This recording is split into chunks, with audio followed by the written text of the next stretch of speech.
समय पर आप सबका बहुत बहुत स्वागत है। कर्म योग की ओर से नए वर्ष की हार्दिक शुभकामनाएं। दर्शकों, चर्चा करेंगे कर्क राशि। वैसे तो काफी लंबे समय से 2.5 साल से चली आ रही ढैया आपके ऊपर से निकलने वाली है, तो खुशी की बात। सेहत भी अब अच्छी रहने वाली है। चंद्रदेव आपके राशि के अधिपति होते हैं, मन के कारक हैं। और चर्चा करते हैं गोचर स्थिति की। 2025 में क्या क्या शुभ प्रभाव पड़ने वाला है। 5 फरवरी को गुरु मार्गी होंगे। 30 मार्च को शनि मीन राशि में भ्रमण करने चले जाएंगे। ये आपके लिए बहुत शुभ संदेश। 15 मई को मिथुन में गुरु का प्रवेश हो जाएगा और 18 मई को राहु और केतु का परिवर्तन भी हो जाएगा। राहु कुंभ राशि की ओर आ जाएंगे और केतु सिंह राशि में आ जाएंगे। अब 4 दिसंबर को गुरु पुनः वक्री होंगे और 1 अक्टूबर को शनि की वक्री अवस्था रहेगी। चली आ रही बिगड़ी हुई सेहत अब आपको सुधरने वाली है। 30 मार्च के बाद से शनि का प्रभाव आपकी राशि से हट जाएगा। खुशी की बात है। माता का स्वास्थ्य भी ठीक रहेगा और आपकी अपनी सेहत भी अब ठीक रहने वाली है। लाभ की स्थिति भी बहुत अच्छी रहेगी। कुटुंब परिवार का पूर्ण रूप से आपको सहयोग प्राप्त होगा और यह वर्ष आपके लिए पूर्ण रूप से पराक्रम वाला रहेगा। यात्राओं का भी योग बनेगा। साथ ही साथ भूमि भवन वाहन का क्रय विक्रय भी आप जो रुके हुए थे वो कर सकते हैं। उच्च शिक्षा की पूर्ण रूप से सफलता मिलेगी। जिन लोगों को संतान प्राप्ति का योग नहीं, उनको संतान प्राप्ति का योग भी बनेगा और यह वर्ष आपके विवाह का योग भी पूर्ण रूप से बनने वाला है। जिन लोगों का विवाह मांगलिक कार्य रुके हुए थे वो भी पूर्ण रूप से विवाह का योग बने। ऋण, रोग, चोट, कोर्ट केस, मुकदमा में भी पूर्ण रूप से आपको विजय प्राप्त होगी। मैं बात करने वाला था प्रेम संबंध का।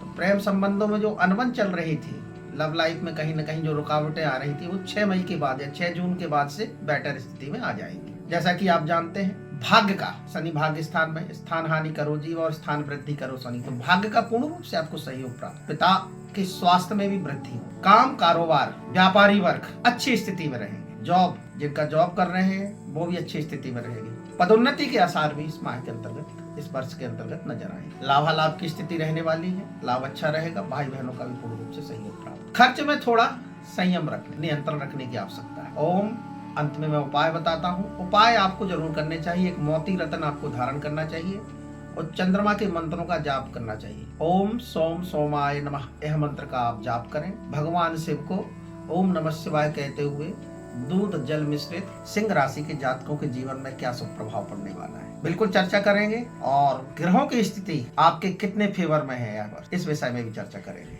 5 फरवरी को गुरु मार्गी होंगे। 30 मार्च को शनि मीन राशि में प्रवेश करेंगे। 15 मई से गुरु मिथुन राशि में प्रवेश करेंगे और 18 मई को राहु और केतु का परिवर्तन हो जाएगा। 1 अक्टूबर को शनि वक्री होंगे। 4 दिसंबर से गुरु वक्री हो जाए। तो ये तो ग्रहों की लंबी दूरी की यात्रा रहेगी। सिंह राशि के स्वामी सूर्यदेव होते हैं और वर्ष के प्रारंभ में सेहत से जुड़ी जो समस्याएं चली आ रही थी वो धीरे धीरे ठीक होने वाली। और काम, कारोबार कह सकते हैं कि आप यदि प्रॉपर्टी या रियल एस्टेट इत्यादि का बिजनेस करते थे, जो अभी तक धीरे धीरे चल रहा था, वह प्रगतिशील हो जाएगा। सेहत का थोड़ा अभी भी ध्यान रखने की आवश्यकता है। कुटुंब का पूर्ण रूप का सहयोग प्राप्त होगा तथा अपनी वाणी में भी आपको नियंत्रण रखना चाहिए। पराक्रम का पूर्ण रूप से सहयोग प्राप्त होगा। यात्राएं भी अच्छी रहेगी। भूमि भवन वाहन इनका क्रय विक्रय आपके हित में रहेगा। मई के बाद से और अच्छा होने वाला है। संतान का सुख पूर्ण मिलेगा। हाई एजुकेशन में जो शिक्षा वर्ग है, जो विद्यार्थी वर्ग है, उन्हें पूर्ण रूप से सफलता मिलेगी। तथा प्रेम संबंध 5 फरवरी के बाद से अच्छे रिजल्ट, जो अभी तक रुकावटें हो रही थी, दूरियां बन रही थी, वो आप संबंध मधुर होने वाले। कोर्ट केस, मुकदमा में अभी थोड़ा सा दिक्कतें आ रही। कर्ज ना लें, कर्ज से बचना चाहिए। पत्नी का सेहत का भी प्रारंभिक वर्ष में स्वास्थ्य का ध्यान रखना है। यात्रा करते समय 15 मई तक यात्रा यदि आप कर रहे हैं तो ओवरटेक ना करें, ये आपके हित में नहीं। भाग्य का वर्ष के प्रारंभ में पूर्ण रूप से सहयोग प्राप्त नहीं हो रहा। फरवरी के बाद आपका भाग्य भी पूर्ण रूप से सहयोग प्राप्त होगा। काम, कारोबार में यश, मान, पद प्रतिष्ठा में पूर्ण रूप से वृद्धि का योग बना हुआ है। जो लोग जॉब कर रहे हैं उनकी स्थिति अच्छी रहने वाली है। साथ ही साथ पदोन्नति का भी योग बनेगा। भाई बहन, बड़े भाई बहनों का भी पूर्ण रूप से सहयोग प्राप्त होगा। लाभ की स्थिति भी अच्छी रहने वाली है। खर्च में नियंत्रण रखने की आवश्यकता है। आपको अपनी सलाह से ही चलना चाहिए। दूसरों की सलाह जल्दबाजी में ना लें। और अब समय आ गया है उपाय बताने का। ओम घृणी सूर्याय नमः, इस मंत्र का आप जाप करें। नित्य सूर्य भगवान को जल अर्पित करें और माणिक्य रत्न, रूबी रत्न आपको धारण करना चाहिए। नमस्कार। कन्या राशि के स्वामी बुध होते हैं, आप सब जानते हैं, और वर्ष के प्रारंभ में केतु राशि पे ही विराजमान रहेंगे। 5 फरवरी को गुरु मार्गी होंगे और 30 मार्च को शनि मीन राशि में जाएंगे। 15 मई को गुरु मिथुन राशि में प्रवेश कर जाएंगे। 18 मई को राहु और केतु का परिवर्तन रहेगा। 4 दिसंबर को गुरु बकरी होंगे और 1 अक्टूबर को गुरु बकरी हो जाएंगे। ये हमारा फलादेश चंद्र राशि पे आधारित है। तो वर्ष के प्रारंभ में दिमागी टेंशन तनाव से बचने की आवश्यकता है। जल्दबाजी में कोई निर्णय ना करें, आपके हित पर नहीं है। धन और कुटुंब की स्थिति बेटर रहने वाली है। कुटुंब के लिए आप कार्य करने वाले हैं और कुटुंब से आपको सहयोग प्राप्त होगा। 12वीं तक की शिक्षा भी बच्चों की ठीक रहने वाली है। पराक्रम का पूर्ण रूप से सहयोग प्राप्त होगा।